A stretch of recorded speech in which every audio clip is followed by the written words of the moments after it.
말씀은 사무엘상 15장 22절입니다.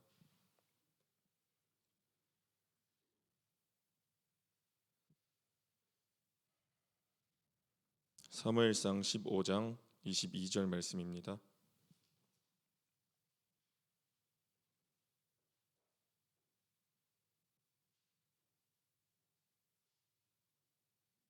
다 찾으신 줄 믿고 한 목소리로 합독하시겠습니다. 사무엘이 이르되 여호와께서 번제와 다른 제사를 그의 목소리를 청종하는 것을 좋아하심같이 좋아하시겠나이까. 순종이 제사보다 낫고 듣는 것이 수장의 기름보다 나으니. 아멘. 기도드리겠습니다. 하나님 감사합니다. 오늘 하루라는 시간 동안에 주님 앞에 나의 모습을 온전히 돌아보는 시간을 가졌었는지, 나의 죄악에 관하여 깊게 상고하는 시간을 가졌었는지, 혹시나 가지지 못하였더라면 지금 이 시간이라도 하나님 가지게 하여 주옵소서.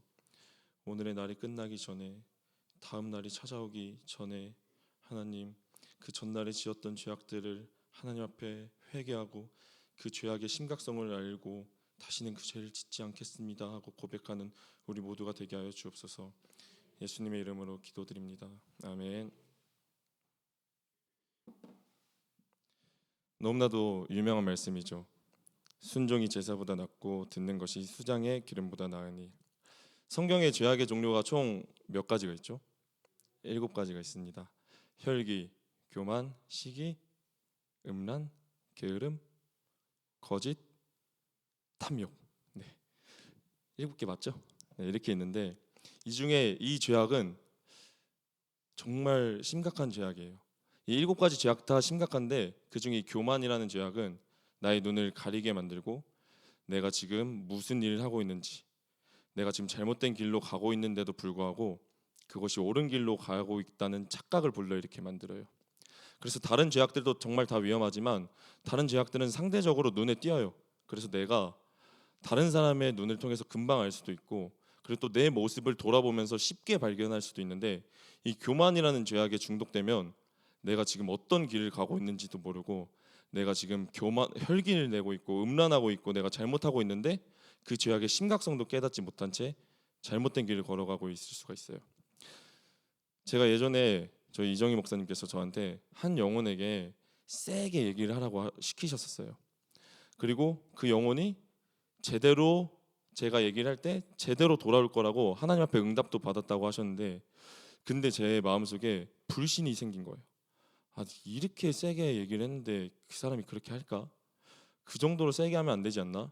하고 내 생각과 내 감정 때문에 그 목사님께서 시키신 대로 하지 않고 그냥 제 수준에서 세게 얘기를 했어요. 그러더니 역시 일이 지연이 됐죠. 내 생각과 내 감정, 그 사람에게 그렇게 세게 말하니까 미안한 마음도 들고 그 사람이 어떻게 생각할지도 걱정되기도 하고 이런저런 생각이 들어서 제가 말하는 데 있어서 순종하지 못하고 제 생각과 감정이 그 길을 막게 되더라고요. 그리고 나서 다시 목사님이 저한테 전화를 하셔서 그렇게 하면 안 된다고, 정말 세게 얘기를 해야 된다고 그렇게 시키셨을 때, 그때 제 방에서 그렇게 기도를 했어요. 주님께서 주신 이 생각과 감정이 주님의 길을 하는데 올바르게 쓰임 받아야 되고 윤활유처럼 도움이 돼야 되는데 그러지 못하고 주님의 일을 방해하고 있으니 그냥 제 생각과 감정 다 내려놓고 순종하겠습니다 하고 순종을 하니까 비로소 일이 진행이 되기 시작하는 거예요. 그래서 오늘 이 말씀을 전하기 전에 제가 이 깨달음을 가지고 맞아, 이 생각과 감정 이것도 물론 주님이 주신 거고 올바르게 사용되면 더할 나위 없이 좋은 것이지만, 그럼에도 불구하고 이 순종, 이것이 중요하다는 말씀을 어떤 본문을 통해서 정해야 되나 하고 기도하면서 묵상을 하니 사무엘과 사울의 본문이 생각이 났어요. 그래서 사무엘상을 막 찾아봤죠. 그리고 읽어봤는데 해 아래는 새 것이 없다고 하셨는데 수천 년 전에 이미 있었던 이 일들이 지금의 오늘날 살아가고 있는 내 모습과도 너무나도 똑같은 거예요. 사울이 보인 모습이. 사무엘상 13장에서 사울의 첫 번째 제약이 나타나죠. 블레셋 사람들이랑 전쟁을 일으켜야 되는데 길갈에 자기의 군대들 2,000명 정도밖에 안 되는 사람들을 모았어요. 근데 나머지 1,000명의 군대들이 블레셋 진영을 쳐들어가니까 블레셋 사람들이 열받아서 수만 명을 모은 거예요. 그러자 사울과 같이 있었던 그 2천 명의 군대들 중에 대부분의 사람들이 다 도망가고 600명밖에 안 남게 됐어요. 분명히 일주일 안에 사무엘 선지자님이 오신다고 했는데 그때 같이 기다려야지 했는데 기다려도 오시질 않는 거예요. 아, 이거 어떡하지? 어떡하지? 백성들의 사기는 다 죽어가는데, 사무엘상 7장에서 미스바에 블레셋 사람들이 쳐들어오니까 사무엘 선지자와 이스라엘 백성들이 다 같이 모여서 그 블레셋 사람들이 쳐들어오기를 어떻게 해야 되는지 사무엘 선지자에게 외치고 있을 때 사무엘 선지자가 번제를 드렸죠. 온전한 번제라고 성경에 나와 있어요. 온전한 번제를 드리자 블레셋 사람들이 쳐들어올 때 하나님이 큰 비와 우레를 일으키셔서 블레셋 사람들을 멸하셨어요. 그 말씀을 떠올렸는지 아니면 사울이 길갈에서 자기가 화목제를 드리면서 자신의 왕이 기름 받았던 그 사건을 떠올렸는지 어떠한 교만이 들어서 제사장이 해야 할 그 직분의 일을 자기가 행하고 말아요. 하나님 앞에 번제를 드립니다. 그리고 보란 듯이 그 말씀 바로 뒤에 번제를 끝마치자마자 사무엘 선지자가 도착을 해요. 그리고 왕이시오, 지금 당신이 무슨 일을 행하셨습니까? 모르고 물어봤겠어요. 사무엘 선지자가 이미 번제를 다 드려놓고 나서 왕이시오, 지금 무엇을 하신 겁니까? 라고 할 때 그 질문 속에는 수많은 마음들 중에 이 영혼이 자기 잘못한 걸 알고 회개하기를 바라는 마음에 질문했을 거예요. 근데 사울은 변명을 댑니다. 당신이 오지 않고 백성들은 다 죽어가니 제가 여호와 앞에 은혜를 구하고자 번제를 드렸습니다. 그리고 그 이후에도 그거에 대해서 죄송하다고 회개하는 말을 하지 않아요. 그리고 오늘 우리가 읽은 15장 말씀, 사무엘 선지자가 사울에게 아말렉에 쳐들어갈 때 그 아말렉 족속에 있는 모든 가축들과 젖 먹는 어린아이까지 다 죽이라고 멸하셨어요. 근데 사울은 그렇게 행동하지 않아요.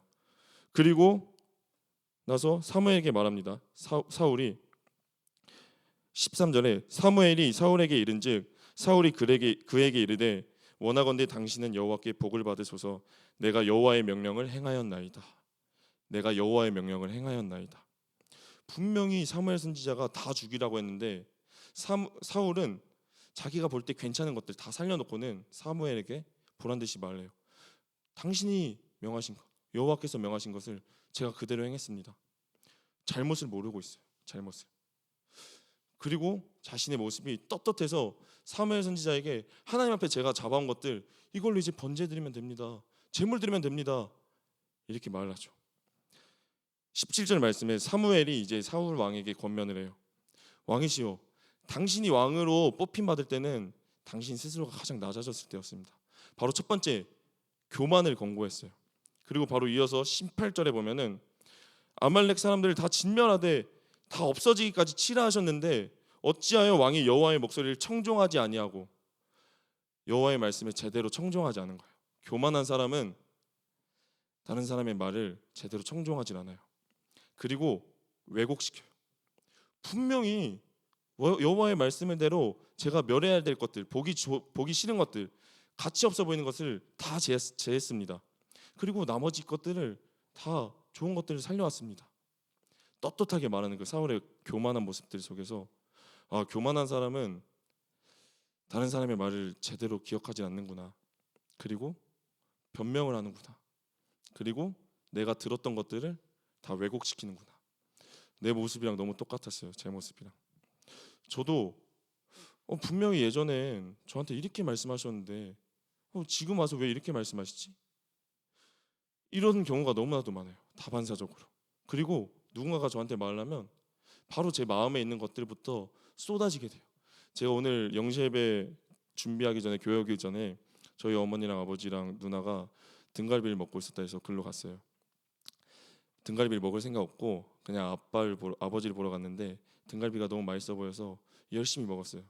먹고 나서 기도를 하는데 이게 눈물은 나는데 도중에 이제 숨을 쉴 때마다 등갈비 향기랑 마늘 냄새랑 막 올라오는 거예요. 설교 전할 때 앞에 계시는 이 조영아 목사님 받으시면 어떡하지? 이런 거잖아요. 저희들의 영혼에 교만이 가득 차면 내가 다른 사람의 권면을 들을 때 바로 변명부터 튀어나가는 거예요. 우리들의 하는 행동, 말들, 모습들, 표정, 눈짓, 말투, 그 모든 것에 우리들의 영성이 묻어나기 마련이에요. 사울이 그렇게 하나님 앞에 죄를 지을 때 사무엘이 권면을 하고 나서 그 다음에 말씀 24절과 25절부터 보면 또 놀라워요. 저는 이 말씀이 잘 기억이 안 났거든요. 사울이 사무엘에게 이르되 내가 범죄하였나이다. 내가 여호와의 명령과 당신의 말씀을 어긴 것은 내가 백성을 두려워하여 그들의 말을 청종하였음이니이다. 청하오니 지금 내 죄를 사하고 나와 함께 돌아가서 나로 하여금 여호와께 경배하게 하소서. 이렇게 말을 해요. 사울이 분명히 회개하지 않았었는데 여기서는 처음에 변명을 하긴 했지만 비겁한 변명을 하긴 했지만 어쨌든 하나님 앞에 돌아가서 다시 경배할 수 있게 해달라고 다시 외치네. 이게 아닐 텐데 하고 뒤에 이어서 말씀 읽으니까 너무나도 충격적인 말씀이 나와요. 30절에 사울이 이르되 내가 범죄하였을지라도 이제 청하옵나니 내 백성의 장로들 앞과 이스라엘 앞에서 나를 높이사 나와 함께 돌아가서 내가 당신의 하나님 여호와께 경배하게 하소서 하더라. 목적이 있었던 거예요. 내가 진짜 참된 회개를 하는 게 아니라 사람들의 눈이 두려워서 사무엘 선지자여 남들이 볼 때 날 높여주세요. 내가 사람들 앞에서는 높임을 받아야만 되겠습니다. 그리고 나서 돌아가서 제가 꼭 경배할게요. 완벽하게 낮아지는 모습이 없어요. 교만한 사람은. 이 교만은요, 저희가 내가 교만은 안 하지 이렇게 생각하고 넘어갈 게 아니에요.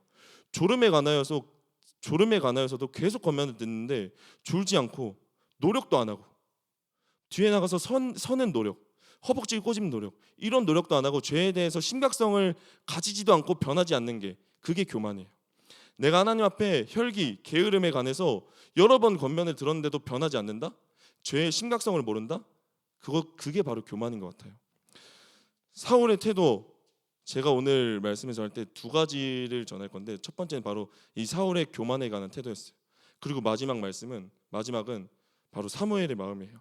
11절에 내가 사울을 왕으로 세운 것을 후회하노니 그를 돌이켜서 나를 따르지 아니하며 내 명령을 행하지 아니하였음이니라 하신지라.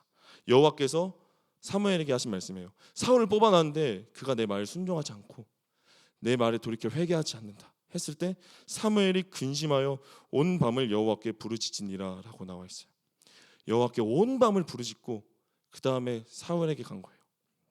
그리고 마지막에 35절 사무엘이 죽는 날까지 사울을 다시 가서 보지 아니하였으니 이는 그가 사울을 위하여 슬퍼함이 없고.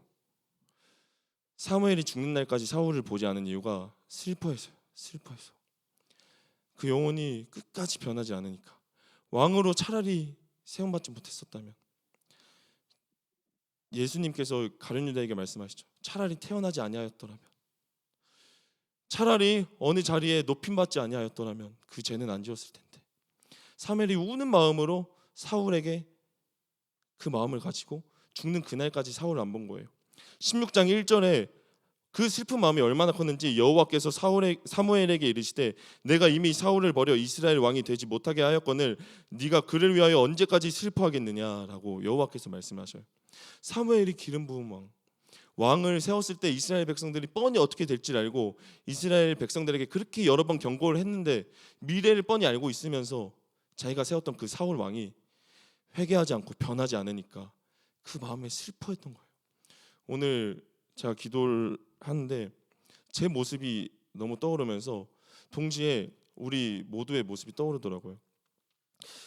단 위에 서서 말씀을 전하시는 목사님들, 그리고 또는 우리들의 부모님들, 우리 각가지 모든 사람마다 취약한 죄악이 적어도 한 가지 이상은 있잖아요. 근데 그 죄를 지금 내 나이가 벌써 25살인데 25년 동안 아직도 변하지 못하는구나. 그 모습을 보고 목사님들이 얼마나 많이 우셨을까. 그리고 하나님께서도 얼마나 가슴 아파하셨을까.